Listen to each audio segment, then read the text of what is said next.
Hi, everyone, and welcome to the Onerep podcast and fireside chat series. Today, I'm talking with Steve Baker. Steve, I'm excited to hear all about your wonderful stories from the FTC and the BBB and your now Baker fraud report. I think you have some great stories and certainly driving a lot of consumer awareness of the frauds and scams that are out there. So, Steve, welcome to the program. Great to be with you, Mark. Well, thanks, Steve. And maybe, just maybe you could share a little color and background of, your career and some of the things that you've previously done and now, what you're trying to do with the Baker Fraud Report. Yeah, so I was a senior manager at the FTC and retired there after 34 years. And one of the things I was always particularly interested was in consumer fraud. The FTC does a lot of stuff like national advertising, privacy issues, but I was really kind of interested in that. So after I retired, the Better Business Bureau asked me to come on board working from home. And I wrote a series of in-depth studies of different kinds of fraud we see all the time for them, and then stopped doing that a little while ago. I also put out a free weekly newsletter that actually goes out all over the world. Common frauds, news, prosecutions, research on fraud. This is actually a huge area. I mean, I think a lot of people have it in their heads that this is pretty rare or easy to spot, or it's just a couple knuckleheads sitting in a cyber cafe.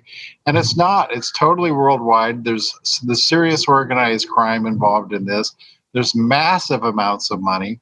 And a lot of these frauds are very, very good, and they're not easy to spot. So education is really important. That's why I'm so glad to be with you today to try to get the word out on some of the stuff that's going on out there. Yeah, thanks, Steve. I still remember getting my first installment of your newsletter. It's pretty comprehensive. Like, if people haven't read it, I mean, you go pretty in depth and you cover a lot of different categories. Do you want to share a little bit more about that? It is. I try to pick up, like I said, this fraud is worldwide, and there are a lot of people who have looked really hard at it, and it's really hard to piece together.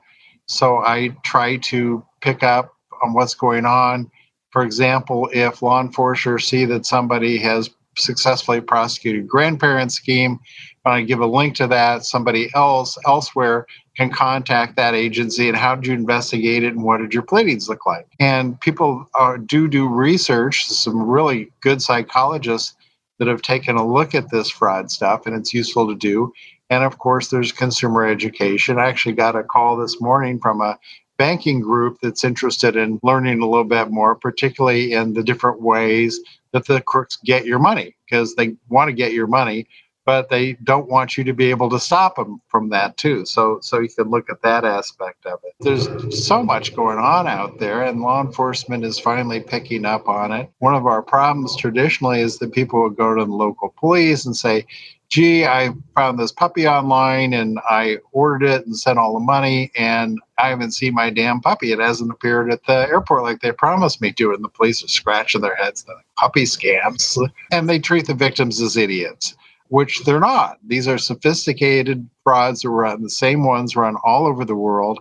And the police need some education on these things too, because they're really often not trained in how to do them. People undertaking the frauds are surely somewhere else in the United States, if not out of the country. And the police throw up their hands and just don't think they can handle them. So I think it's important to also just not give advice like, if it sounds too good to be true, it probably is, which is essentially worthless.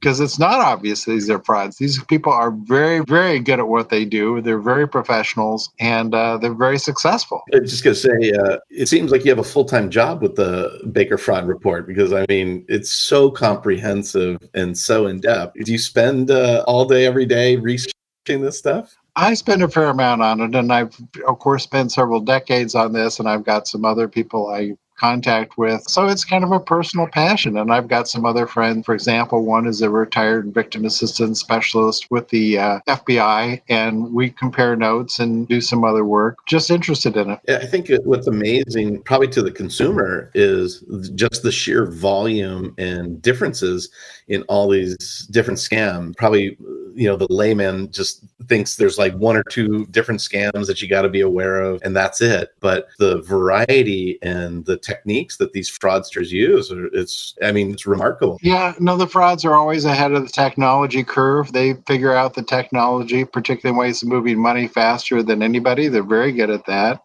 And for a lot of people, they have gotten those emails, a dead dictator, and you've inherited a lot of money, and they use bad grammar. And they look at those and say, okay, well, this is obvious fraud. Anybody should be able to spot this. Turns out those are actually very successful in making money, even if only a tiny fraction of people respond, but they give people the wrong idea. I talked to a guy this morning who has got his internet and cable TV with Comcast, and he got a call, and the said Comcast, he called the number back. They offered to reduce his bill in half if he would pay 8 months in advance, and he thought it was Comcast. They had his name, they had his email address, they knew how much he owed Comcast. I mean, so it sounded very, very legitimate at the outset. He obviously figured out, partly since I think this sounded like a boiler room in India, that this was probably a scam. He turned around, called Comcast, and they said, oh, no, we've got hundreds or thousands of calls just like yours recently. And he's like, do you have a data breach? And they said, no, we certainly would have told everybody if we had. I wonder if they haven't had one. But certainly the idea that callers come on to these things with your name, your address, often at least part of your social security number, really lends them some credibility that you really think you're dealing with somebody reputable and somebody you know, when you're not. It's just a fraud. Yeah, I know. I've talked to a lot of my friends, even some folks yesterday. We were commenting that the employer or like the CEO gift card scam, still is going around after years, and it seems like they're getting faster and more sophisticated with it. And they text you first thing in the morning when you're groggy and not paying attention, and it's like, oh no, my CEO needs some money, I got to help him out. And it's crazy how very sophisticated people fall for these things. Well, they do. And a lot of these things have got some indicia that really make them look legitimate. I mean, a lot of the business email compromise scams, if you look hard at the email address, you can see it's not from whoever it claims to be from. But sometimes they actually do hack into email systems. And so they're really sending the email from the real account. So you cannot always tell. This is a lot of money at stake. And these people are, like I said, very professional, very good. They hire people to edit for grammar and stuff like that. One of the business email compromise things that has been really troublesome the last year or two, it has not been reported very much, is the redirecting people's paychecks. So I, for example, had a friend in Chicago who was an executive, and she hadn't gotten her paycheck direct deposited for a couple of weeks. Called her boss, called the HR, and says, where the heck's my paycheck? And they says, oh, well, you called us, you sent us an email that said you've changed to a new checking account, so we've been paying your money to that checking account. Oh my gosh. And this is incredibly common. Businesses just do not want to talk about that happening to them. So it doesn't get reported. But I mean, there's been a huge trend in this because sometimes they do report it to the FBI, and the FBI has noted that their complaint numbers are incredibly high on that sort of situation. So that's, again, something they have taken advantage of our systems and people working remotely. The solution for all this is to actually pick up the phone, or even better, drop down the hall and ask somebody, did you ask me to send all this money out of the country? Or to this new account, and see them in person. I mean, it's old tech, but it works. It is funny to go old school on that. Well, maybe we can talk a little bit about how do the fraudsters get all this information? How do they envision perpetrating these scams and frauds? How does the flow of data work with all of this? Because they need a lot of information, it sounds like. So How do they piece all that together to be able to commit these frauds? Well, there's a huge amount of information on all of us floating around on the internet, and particularly on the dark web. There's all this information stolen from data breaches. There's a whole lot of it that's just publicly available databases. There are data brokers that pull together lists of people who are potentially prospects for these sort of frauds. We've actually seen one of the major data brokers in the US was prosecuted not long ago because they were pulling together lists of older people with money to call, claiming that they had won the Publishers Clearinghouse lottery. They were selling lists of, and so these are huge fraud out of Jamaica, people pretending to be impersonating PCH. So sometimes it comes from those data breaches, or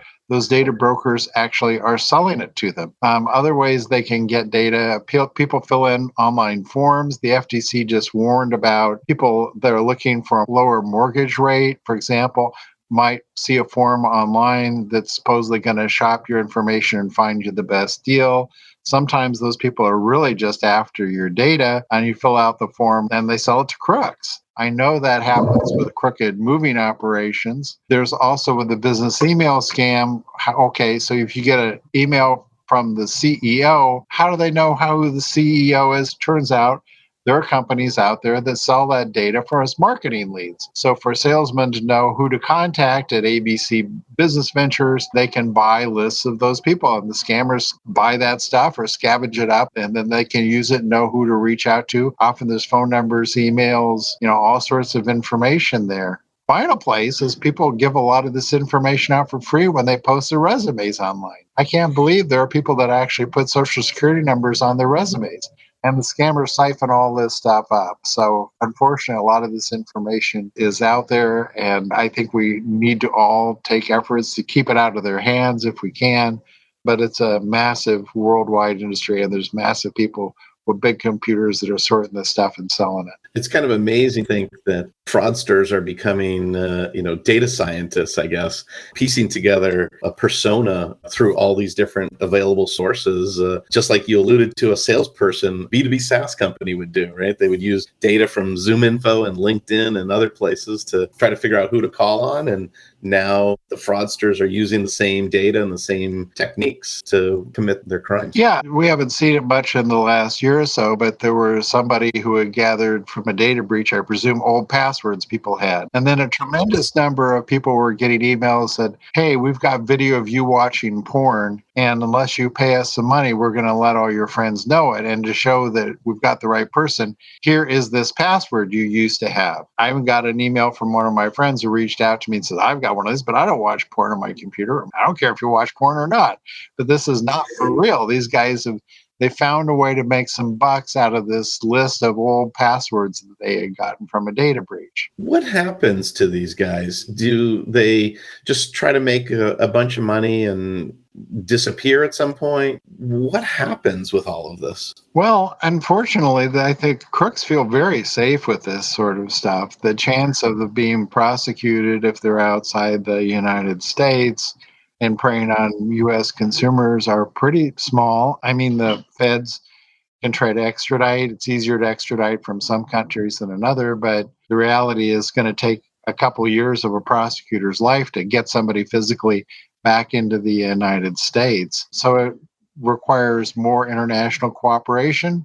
The scams, there's some that have kind of disappeared. I think we've had some success with some real law enforcement on it. For example, I have not gotten a robocall myself since the first of this year, since January 1st. The government has been cracking down on these robocall operations, and at least the ones that come out of the United States, and suing the companies in the U.S. that let them into the U.S. phone system. And there are other frauds that, as public becomes kind of aware of them, eventually kind of go. The crooks don't ever really stop. They simply move from scam to scam. And we also often tend to think they only do one scam at a time, but they're running a whole stable of scams all at the same time, some of which interlock with each other. In other words, they use scam victims for romance frauds to collect the money from business email compromise victims. So they're enlisting their victims from one scam into another. It's really wild. So stopping it is tough. The crooks don't tend to stop. If they would just say, gee, I've made my $5 million, I'm going to retire to the beach, They might never get caught, but they just keep doing it for as long as the money rolls in. It's a tough problem. So what's your best advice for the average consumer? What should they be doing to protect themselves or prevent becoming a victim here? Is it just, you got to hunker down and not share information, or what can, real consumers do? Well, do be careful with who you're giving your personal information out to. For example, filling in online forms of any sort with all your data, print on your resume is a bad idea. Look at email addresses very carefully before you respond to them. A lot of the tricks there, especially on your phone, people don't really look at them really closely. Go ahead and do that. Two-factor authentication on online accounts, so that people try to log in, it will send you a text message and you got to enter a code first, is always a good thing to do. Just those common sense things will go a long, long way. We always say don't click on links you don't recognize, but I think the reality is we all do every day. If it's from a friend and they're sending a joke or something like that, there's links that I think realistically people do click on those, but be careful who it's coming from. And if you have been ripped off, complain immediately. And particularly if it uses a credit card or debit card, you can charge back and get your money back. I saw one study at the Better Business Bureau did recently, like almost half people don't realize that if you get ripped off on something you ordered online with your credit card, you can get your money back. They'll give you your money back. So just common sense, educate, talk to your friends and neighbors, share some of the information about these kinds of frauds. That would go a long way. And do complain to the government. What we know about less than 5% of fraud victims ever complain to the Better Business Bureau or a local or a law enforcement agency. And the law enforcement needs those complaints so they can look for patterns, find other witnesses in cases they have been doing, and go ahead. People are embarrassed. Don't be embarrassed. These are crooks. They're professionals. You have been scammed. Don't get embarrassed, get mad, and do reach out and let law enforcement know about them. Yeah, those are good tips. And yesterday I was being interviewed for a piece about the dating industry and scams in the dating industry. And some of the tips that we often also add is like have a burner email address and a burner phone number. So if you do have to give it out someplace, it's something that's not tied to anything truly important in your financials and so on. It's funny. I was talking to someone also about this, that they're like, oh yeah, I created a burner email address. And I was like, oh, that's great. What was it and how did that work? And they just like flip-flop their first and last name. I was like, okay, the concept of a burner email is don't put your name in it. Use some funky characters or something else that's nondescript so that people can't track you down. And even in the, sort of first name, last name fields, don't put your actual name, because like they can get your last name just from the name associated with your email address. So just these like simple things that people overlook. Yeah, and you've just got to be careful. It's just, there is so much of this stuff, and it's like coming at you every day, looking for your data, looking for your stuff. Your normal defenses are often not very good. People think they should be able to tell if somebody's lying to them on a telephone call. You cannot tell. These are professionals. And the tricks you use for figuring out if your wife or your kids are fibbing to you do not work with the scammers. You're not going to outsmart them on a phone call.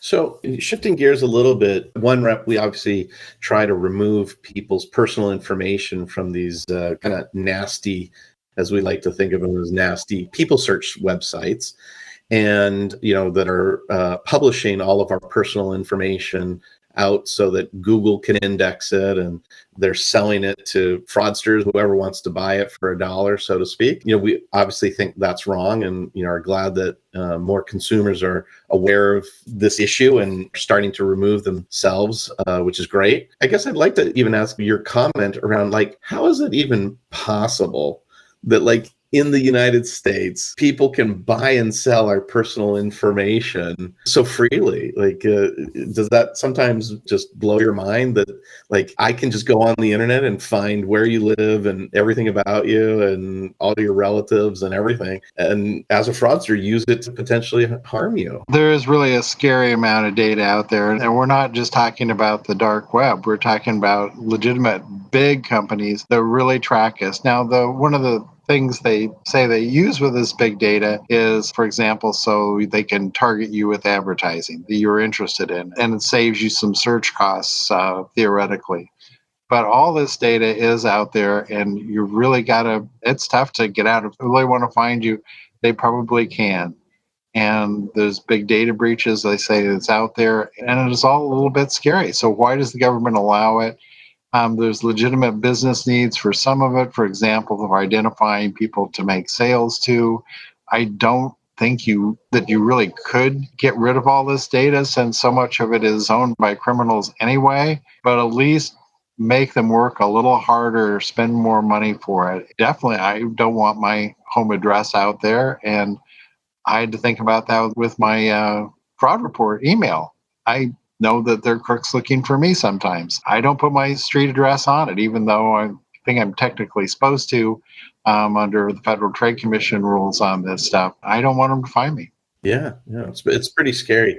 Just quick follow-up. Do you think the federal government will ever pass something like GDPR that folks in Europe have here in the States, where at least there's maybe an extra layer of protection around personal information? Or is that just me being wishful thinking? I don't know where they're doing. The FTC has recommended legislation for at least reporting on data breaches. There's not even a national law where they've got to report a data breach so that you know to watch out that your information might have been stolen. I don't know where this is going. There seems to be some pretty powerful interests in trying to keep all this data out there. And of course, the other thing we haven't even touched on is that some of this data, it isn't even crooks, it's nation states that are stealing this data. For example, there was the huge Equifax data breach a few years ago, and as far as I know, there was never any evidence that crooks were taking advantage of that. And there seems to be pretty good evidence this was the Chinese Communist Party that stole all that information. Hell, maybe they've got files on everybody in the United States. It's with a lot of people and a lot of money, you can do a whole lot of things. So the more we can do to keep the information out of their hands, the better. Yeah, part of my background, Steve, I don't know if you knew, I used to work for Experian, one of the other credit bureaus, and we used to track something called breakout score. And it was basically, I think most people think that there's a data breach, and so instantly the fraudsters use the data to immediately commit crime. And more often than that, that's not the case, that they sit on the data, they compile it with other things and kind of sequence this, and they be very patient, right, over years to build these routines and scams. It's not like, oh, there was a data breach yesterday and instantly you see a hit on your credit file. It's they sit on it, they wait, and they figure out, let a couple years go by, people forget about it, and then it's time to pop up and try to commit their fraud. And so I think back to your educational comment, like, people have to know how this works in order to prevent that. Right. So say if you're a business, you can be like a bank, and you can have the biggest door there is in the world and how great it is. But the access to that is passwords, which you got 100 employees which pick those themselves. And if I'm a crook, I would wait. I would find it far easier to get that information than to drill through the vault. I would much rather have somebody just trick them into giving me the combination. Then that's what they do. Well, Steve, this has been a great discussion. I'm sure we're going to have many follow-ups with you as we get deeper into all the different kinds of scams that people have and issues. Wrapping up for today, what should people take away from this? What's the maybe one thing that they should do today that at least will try to make them a little bit safer, and then kind of go from there? I would say two-factor authentication, especially if you've got an online bank account or any other sort of online accounts with financial stuff. You don't want somebody getting into your bank account and stealing all your money. And the crooks love to do that sort of stuff. So I would say two-factor authentication, even though it's kind of a pain sometimes, and it's not perfect, there are crooks that can defeat that. Just really do that, and that will make a huge difference. And if you're an employee for a company, you really don't want to you want to look at emails you get very, very carefully, and be very careful about downloading false attachments, because that's how they get ransomware onto your systems. and that can be devastating. Yeah, terrific advice. Steve, thank you very much for joining us today. I appreciate your time as always. How can people sign up for the Baker Fraud Report? We'll certainly post it in social media, but for folks listening today, how can they sign up for the Baker Fraud Report? Well, they can send me an email at steve@bakerfraudreport.com. Or they can go to bakerfraudreport.com and there's a little pop-up that allows them to sign up, and we'll get them a copy of the newsletter. Like I say, it's free. It goes out around the world. We're all seeing the same frauds and scams everywhere. We all need to be educated, and I got a little humor in it, so hopefully people enjoy that if nothing else. Terrific, Steve. I know I'm a fan of the report. It's, like I said, for folks listening out there, it's quite comprehensive. I think you'll be, if you're a reader, it's definitely a good read as it comes out. So read it and forward it to my friends, and I forward it to my wife and everything. I always like, see what's going on. Keep doing the good work that you do, Steve. We really appreciate it. And again, thanks for coming on the show today. And I'm sure we'll keep talking with you soon. Okay, good talking to you. Thanks, Steve. And thanks, everyone, for listening today. Again, I'm Mark Kapczynski from Onerep. If you have additional concerns about your online privacy, please go to onerep.com and check us out and see if there's a way our services for privacy protection can help you out. And stay tuned for more episodes of our Fireside Chat series here. And I'm sure we're going to have Steve Baker back on very soon and have him share continued stories with us. So thanks again for tuning in, Steve. Thanks again. And we'll talk soon.